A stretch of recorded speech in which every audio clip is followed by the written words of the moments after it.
June 6, 1944. The Atlantic Wall, Normandy, France. The air tasted like salt and fear. It was just past 1 a.m., and a thick, oppressive drizzle had settled over the French coast, mingling with the mist rising from the cold English Channel. For the men of the German 716th Infantry Division shivering in their concrete bunkers overlooking a stretch of beach codenamed Utah, it was just another miserable night of coastal watch, the endless vigilance against an enemy everyone knew was coming, but no one knew when or where. Deep within the cavernous command center of Oberkommando der Wehrmacht, OKW, miles away in Rassenburg, East Prussia, the mood was one of strained, almost bored confidence. The vast intelligence apparatus of the Third Reich had identified the buildup across the Channel. The armada of ships, the mountains of supplies, the endless practice drills. They knew the invasion was imminent. But the prevailing wisdom, solidified by years of careful German deception and analysis, pointed inexorably to the Pas-de-Calais, the narrowest point, the logical target. Normandy? It was considered a feint, a secondary target, unsuitable for the vast invasion force required. This conviction was the bedrock of German defense planning, a self-imposed weakness built on logical fallacy. Suddenly, the monotonous drone of the night was shattered, not by the roar of cannons, but by a sound far more insidious, like the tearing of silk in the black sky. Around 1:30 a.m., the first wave of Allied pathfinders, elite paratroopers and glidermen, began dropping into the dark fields behind the beaches. The initial reports trickling back to the various German headquarters were confusing, contradictory, and maddeningly vague. At Army Group B headquarters, Field Marshal Erwin Rommel, the famed Desert Fox and commander of the forces tasked with defending the Atlantic Wall, was conspicuously absent. He wasn't barking orders into a telephone. He wasn't racing to the front. Rommel was hundreds of miles away, deep inside Germany, visiting his wife, Lucy, for her 50th birthday. He had been assured by his own intelligence staff and the general apathy permeating the OKW that no invasion was likely in such poor weather. This simple personal act, a commander's decision to celebrate a birthday, would prove to be one of the most critical logistical failures of the day, leaving the man who truly understood the importance of defeating the invasion on the beach's sideline for the crucial morning hours. His subordinates, though capable, lacked his authority, his vision, and his sheer magnetic force of command. As the first faint whispers of airborne landings reached the vast concrete bunker that was the Führer Hauptquartier Wolf's Lehr, the immediate reaction was skepticism. The great man himself, Adolf Hitler, had gone to bed exceptionally late, likely around 3 a.m., after a protracted and meandering discussion with his aides. His physician, Dr. Theodor Morel, had administered a cocktail of sedatives and stimulants, as was his routine. The Führer was not to be disturbed for any reason. This absolute, unbreakable decree hung over the entire complex like a suffocating blanket. The weight of that single order, the Führer is not to be disturbed, now settled heavily upon the handful of high-ranking officers who were receiving the increasingly alarming news flash by flash. They were caught in an exquisite, almost paralyzing trap of their own making. The German High Command was a top-heavy structure, rendered functionally immobile, without the personal, often arbitrary, assent of its supreme commander. By 3:30 a.m., the noise over the channel had escalated from a tearing sound to a veritable maelstrom. Thousands of ships were now visible on coastal radar screens. The drone of transport aircraft was continuous, and reports of large-scale paratroop landings were pouring in from Cherbourg to Cannes. This was no mere raid. This was not a diversion. But the protocol was clear, the chain of command shattered by the Führer's direct, hands-on style of leadership. The strategic Panzer reserves, the mighty armored divisions, specifically held back from Rommel's immediate command for a centrally directed counterattack, could only be released by Hitler himself. General Alfred Jodl, chief of the operations staff of the OKW, was one of the men who felt the full, crushing weight of this paralysis. Jodl was a meticulously disciplined staff officer, a man of rigid adherence to protocol. He knew the danger. He knew the immediate need for the 12th SS Panzer Division Hitlerjugend and the formidable Panzer Lehr Division to move toward the coast. These two formations were the tip of the German counterattack spear, perfectly equipped, rested, and positioned to obliterate the fragile beachheads before they could be consolidated. Yet, Jodl simply could not bring himself to wake the Führer. To do so against a direct order, especially if the invasion proved to be a smaller-scale event, was to risk career, prestige, and potentially life itself under Hitler's unpredictable wrath. The reports were still confusing enough to offer a sliver of doubt, a dangerous psychological loophole. "It is probably a feint, Herr General," Jodl might have murmured to his subordinate, despite the mounting evidence. This self-deception was born of fear. The consensus among Hitler's immediate staff, including his personal adjutants, was to wait. Wait for dawn. Wait for clarity. Wait for the Führer to wake up on his own schedule. Meanwhile, over in Normandy, the German defenders were reacting fiercely but locally. The Allied H-hour, the moment the first landing craft struck the beaches, arrived at 6:30 a.m. As the landing ramps dropped, spewing American, British, and Canadian soldiers onto the heavily defended sands, the full scope of Operation Overlord became undeniable. The sheer, overwhelming volume of the naval bombardment, a crescendo of steel raining down upon the Atlantic Wall, made a mockery of any remaining faint theories. The commanders in the field, men like General Erich Marx of the 84 Corps, were screaming into their telephones for authorization to move the nearby Panzer reserves. They knew that the first few hours were the only window. Every minute the Allies spent consolidating their hold, bringing tanks and artillery ashore, was a minute that pushed the Reich closer to defeat. But those Panzers remained locked down, their engines cold, awaiting the signature that lay dormant, asleep, in a bunker hundreds of miles to the east. The best chance for immediate decisive counterpunch was being squandered by a sleeping despot and the terrified adherence of his staff to an etiquette of fear. The morning light of June 6, 1944, broke through the clouds over Normandy, revealing a sight that should have jolted the Führer's headquarters into immediate action. 5 vast Allied invasion fleets stretched across the horizon, disgorging tens of thousands of troops, vehicles, and mountains of material.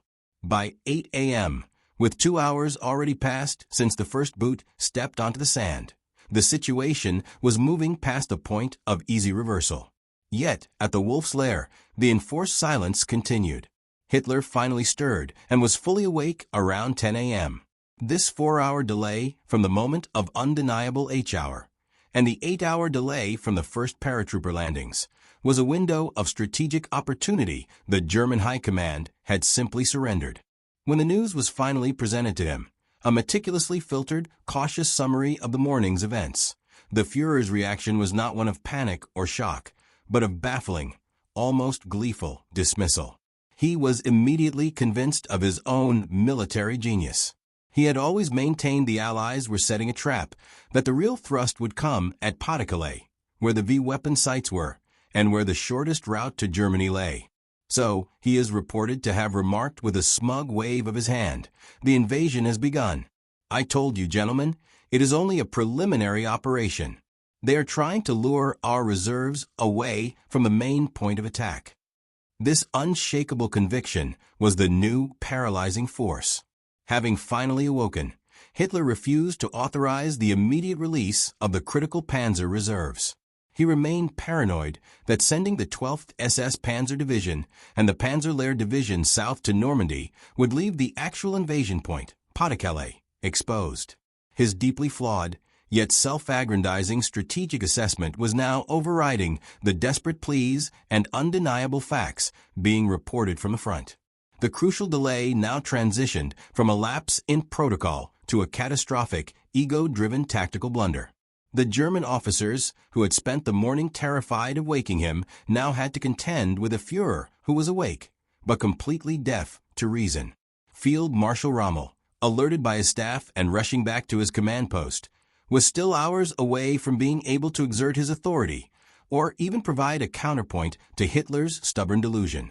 While Hitler confidently lectured his staff on the true nature of the Allied deception, the Allies were methodically grinding forward. The initial German counterattacks that were launched by the local infantry and available armored elements were valiant but piecemeal. They lacked the coordination, the punch, and the mass strength of the two crucial, uncommitted panzer divisions. Allied air superiority, already a major factor, was tightening its grip. Every single hour that passed meant more Allied anti-aircraft guns, more fighter aircraft on established airstrips, and more heavy artillery being dragged onto the beachheads. The weather, which had delayed the invasion by a day, was now slowly improving, giving the Allied air forces clear visibility for interdiction. The longer the delay, the costlier the eventual movement of the panzer divisions would be. The clock was ticking not just on the reserves, but on the very possibility of daylight movement across France. The midday in Normandy was a crucible of violence. The beaches of Omaha were being secured after a brutal bloodbath. Gold, Juno, and Sword were firmly held, and the forces on Utah were linking up with the paratroopers, who had heroically held critical objectives like the causeways and bridges. The Allied foothold was no longer a fragile beachhead. It was a rapidly expanding operational zone, a tumor of steel and men growing exponentially on the French coast. Back in the Wolf's Lair, the tide of opinion, even within Hitler's own circle, began to shift away from the diversion theory. It was the sheer, unprecedented scale of the commitment that finally broke through Hitler's stubborn facade. Intelligence reports confirmed the presence of major Allied corps commanders and their respective headquarters. These were not forces deployed for a mere feint. Finally, around 2:30 p.m., almost 8 hours after each hour and 12 hours after the first paratroopers landed, Hitler relented. The gravity of the situation, coupled with the increasingly frantic and unified pleas from his top brass, broke his conviction. The order was reluctantly issued. Release the 12th SS Panzer Division, Hitlerjugend, and the Panzer Lehr Division. But the critical window of opportunity, the strategic few hours of confusion, low visibility, and unsolidified beachheads, was long gone. The Allied air forces, the RAF and the USAF, had achieved total dominance over the Normandy skies. This was not the Luftwaffe of 1940. It was a fragmented, largely ineffective force completely overwhelmed by the sheer number of Allied fighters and fighter bombers. The German armored divisions were now attempting to move across open French countryside in broad daylight, a lethal proposition. The minute the long, snaking columns of Panther and Tiger tanks, half-tracks, and supply vehicles were spotted, they were savaged. Allied reconnaissance aircraft became hunters, vectoring in swarms of Typhoons and Thunderbolts armed with rockets and cannon. The air was thick with the scream of diving aircraft and the explosions of burning vehicles. It was a massacre by air, an unprecedented aerial interdiction campaign. The 12th SS Panzer Division, commanded by the young, fanatical SS Brigade Führer Fritz Witt, faced a baptism of fire even before they reached the front. Road junctions became choke points of flaming wreckage. Fuel trucks were vaporized, supply lines were severed, and the movement of men and machines was slowed to a crawl. The legendary swiftness of the Blitzkrieg was now an agonizing stop-start procession, constantly forced to hide in the limited cover of villages and forests, often only moving at a snail's pace during the brief dusk hours. The delay of a mere 8 hours in releasing the reserves had essentially cost them a full day's worth of unmolested travel. By the time these elite panzers were finally committed to battle, the Allies were dug in, fortified, and ready to meet them with superior numbers and overwhelming artillery support. The iron fist of the German counterattack, delayed and hammered by the air, was too late to slam shut on the beaches. By the evening of June 6, 1944, the stark reality of the German failure had become evident. The opportunity to execute the planned concentrated counterstroke had been squandered by a combination of high command rigidity, the absence of a key field commander, and the personal, catastrophic stubbornness of Adolf Hitler. Field Marshal Rommel finally arrived back at his headquarters to a landscape of strategic disaster. The beaches were secure, the Allied buildup was accelerating, and the armored reserves, his ultimate trump card, were strung out across French roads, decimated by relentless air attacks. The best Germany could now hope for was not to drive the Allies back into the sea, but to contain them, to trade yard for yard in a brutal, protracted battle of attrition. This was exactly the kind of battle the Allies, with their immense industrial and manpower superiority, were best equipped to win. The German strategy had depended on a rapid, decisive defense. What they got was a slow, grinding siege. The consequences of the morning's paralysis were immediately and profoundly felt.